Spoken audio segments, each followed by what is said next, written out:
Good afternoon, everyone. Thanks for joining us on your MTN statewide news this Thursday. I'm Janelle Slade. Well, the call today across Montana from health and business leaders to please wear masks. This as officials report another 67 confirmed COVID cases today, the latest single-day record. Yellowstone County reports the largest increase with 14, then Missoula County with 10, and Richland and Gallatin County each with 6. Now, all of the cases in Gallatin County and most of the cases in Yellowstone County are between the ages of 20 and 29. Now, 5 new cases reported in Bighorn and Teton counties. These are the first cases in Teton County.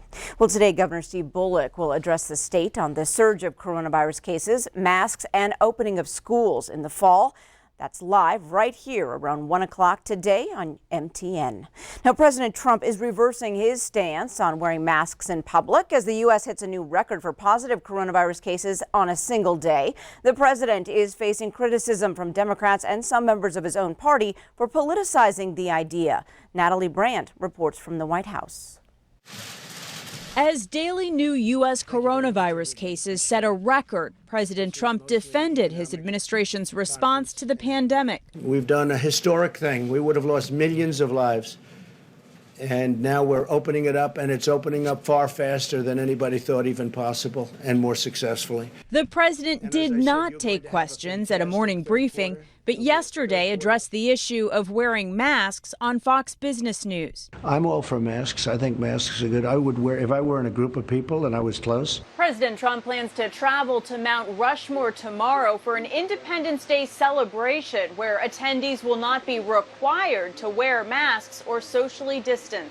Democratic lawmakers fault the administration for shortages of critical supplies and personal protective equipment. We made a call. Mike Pence made a call just yesterday and said, what do you need? Not one governor needed anything.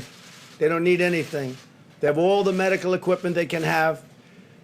Thank you, U.S. government.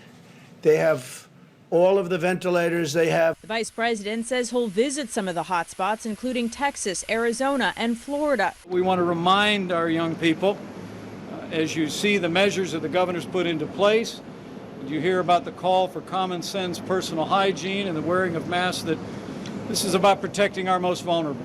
Still, the Trump administration maintains it's now prepared to handle the surge. Natalie Brandt, CBS News, the White House. It's now time to check in on the weather scene with Rob Griggs, who's in for Ed McIntosh again this noon. Good afternoon, sir. It looks nice out there. Yeah, good afternoon, ma'am. And yeah, it does look nice, getting nicer in a lot of respects as we cruise on toward the 4th of July. But there is the potential out there for some bumpy weather. Let's take a look at what the highlights are for most of Montana as we head into the weekend. Well, first of all, you know high temperatures are going to crawl back into the 80s and 90s the further east you go. And then, of course, we have these hit and miss thunderstorms. They will be increasing in frequency across the state, and that'll be true all the way into Saturday, the 4th of July. With these thunderstorms, the potential for damaging wind and even possibly some damaging hail. So much of Montana, northern Wyoming, thinking about that, but we're thinking about other things as well. We'll have the complete storm tracker forecast in just a little bit, Janelle. All right, thanks so much, Rob. Well, the Montana VA healthcare system is offering COVID-19 testing for asymptomatic veterans all across our state. Montana veterans enrolled in the VA have more than 13 different locations to do that. Now, veterans will stay in their vehicle to be tested and will be notified within 30 days if they test positive or negative. All visitors to a VA facility are required to wear a face covering and will be provided one if needed. I'll check with your local VA health center for times. The next drive-through clinic in Great Falls is today from 1:30 to 3:30 p.m. Well, Missoula Fire Chief Jeff Brandt says the department is weathering its outbreak of COVID-19 with no loss in fire and emergency coverage. Missoula crews have had to make some adjustments this past week with 5 firefighter EMTs testing positive for coronavirus and others then forced to quarantine. Now, the department had already been operating under enhanced safety protocols since the start of the pandemic. And he assures residents that crews will use full personal protective equipment as they respond to every call. We're still real good on coverage, and our folks are pulling extra shifts and some extra duties and making sure that we have the right people in the right place. And yeah, we're responding appropriately, and I believe that we've turned the corner, and we're getting folks back each day through this week, and everything's going the right direction. And Brandt says people can help the fire department by giving complete information when dispatched to the dispatchers when they call for help and answer any additional questions when firefighters are on scene. Well, Grizz football is set to kick off September 5th in Missoula for the first game of the season. However, with COVID-19, the season and fan limitations are still up in the air. Leagues around the country like the NBA and MLB are rebooting while the NFL and NCAA attempt to set up a safe football season. However, a football season may still not happen, which means a huge financial blow to the University of Montana and the city of Missoula. Attendance, half attendance, you're probably in the $2 to $3 million range that you're off. And then the situation where there's a canceled fall, you obviously don't have a lot of expenses. We don't travel to Missouri State. We don't go down to northern Arizona.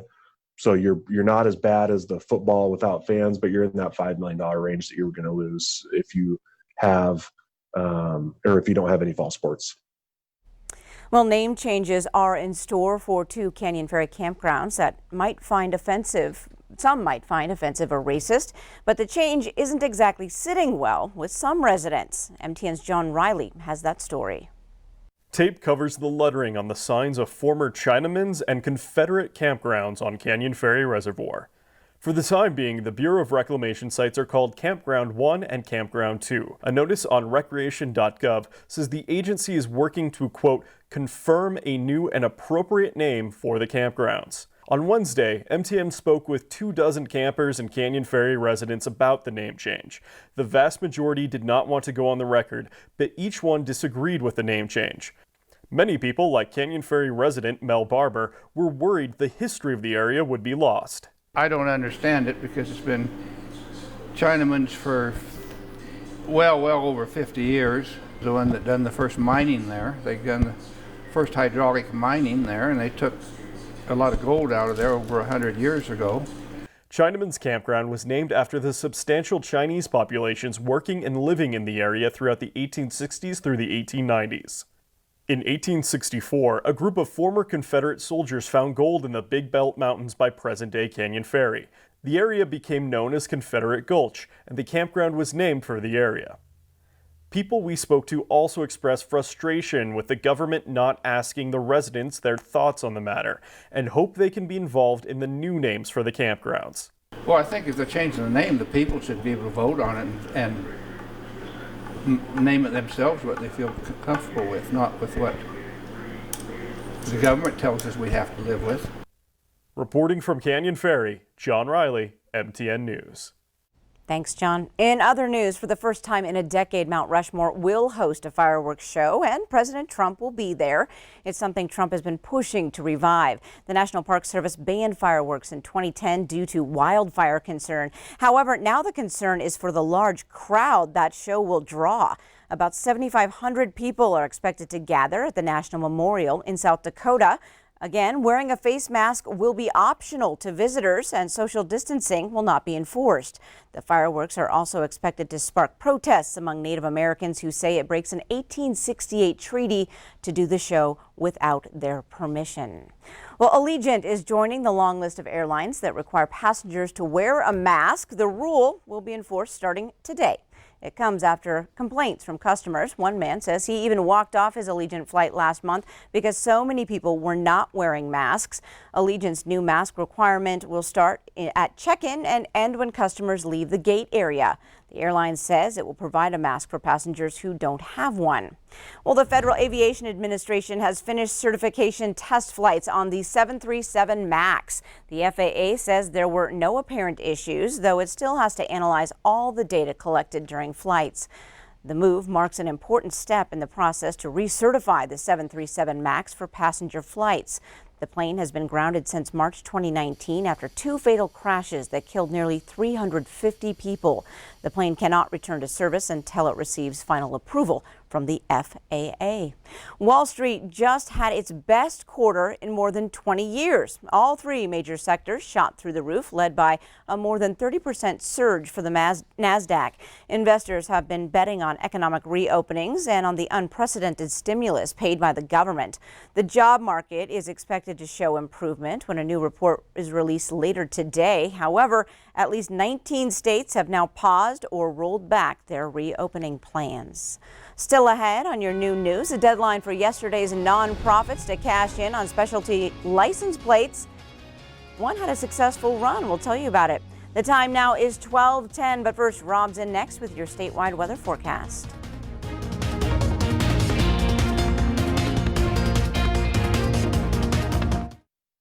Your weather forecast with Rob Griggs.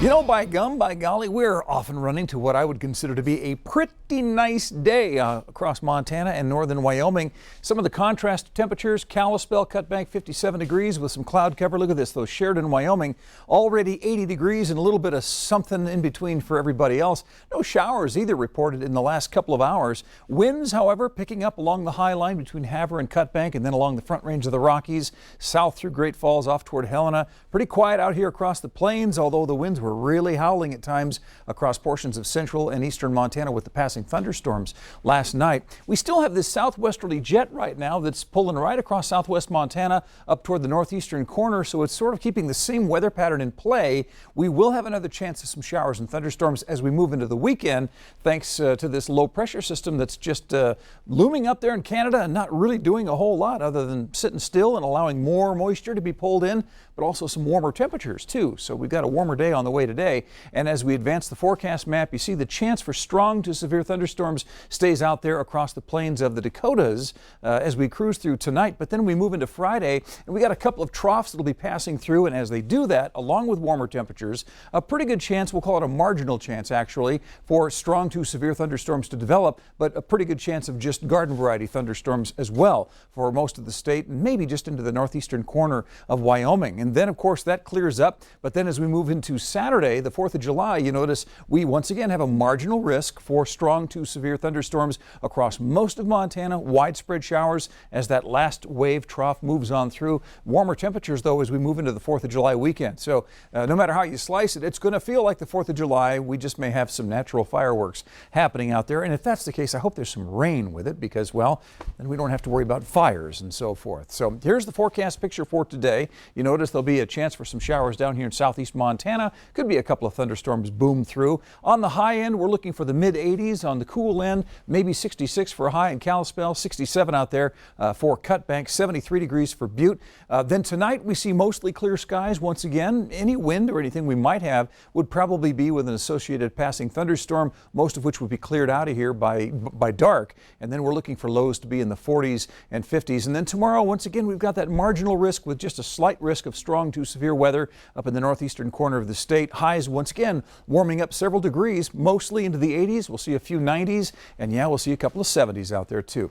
Let's take a quick look at our 3-day forecast for Kalispell, Great Falls, Missoula, and Helena. We've got the best chance for showers and thunderstorms over toward Helena, just a slight risk, about a 20% chance today. And then as we move later into the weekend toward the 4th of July, Great Falls, looking for some potential fireworks, some late day thunderstorms there with about a 40% chance on Saturday and a high of 82. Same story for Helena, could be some late day showers and thunderstorms on the 4th of July. The 3-day forecast for Butte, Glendive, Bozeman, and Billings, warmer temperatures. Butte only going to have a high of 8 degrees on Saturday. Okay, that is a typo. It's going to be 80 degrees in Butte, and that'll be a chance of some thunder. Wear your parka during the 4th of July if you're in Butte, right, Janelle?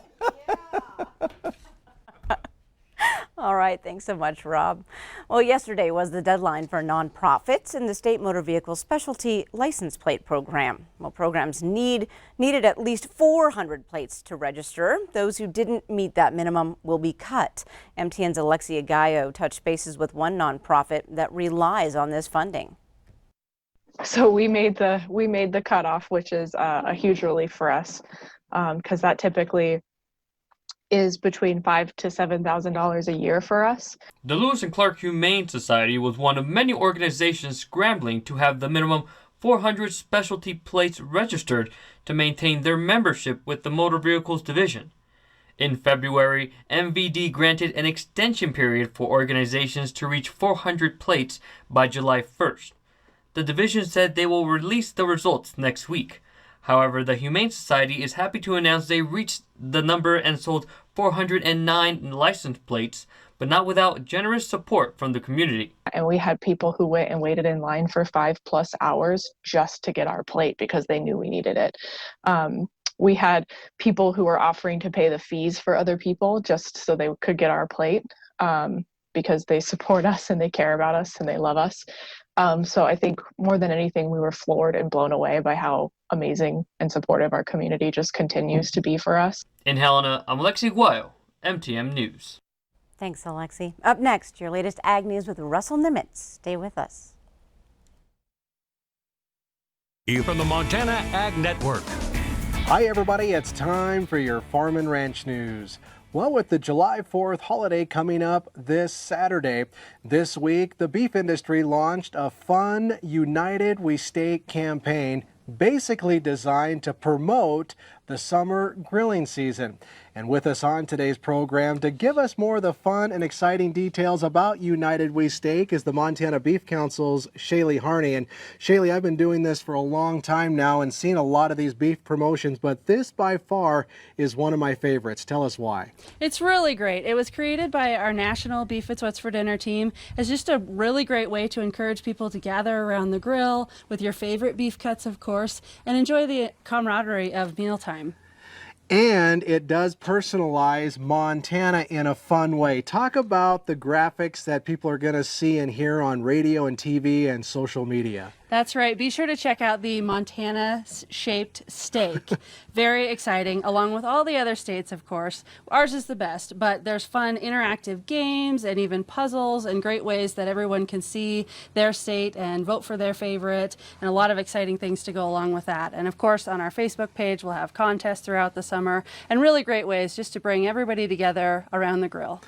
Maybe just go into a little bit more detail about why it's such a fun way to celebrate the summer grilling season, this time of the year around the grill with my favorite protein, beef. Well, does it get any better than this? I mean, sunshine and summertime and gathering around the grill, food just seems to taste a little bit better, and so exciting to have your loved ones around, so some great recipes to explore, and we even have some great ways to engage the whole family or your friends, all your guests that might be over, to really bring them into the mix and enjoy that beef meal experience. Well, awesome. Well, stay with us, friends. We're going to talk some more about those delicious recipes with the Montana Beef Council, Shaylee Harney, right after this.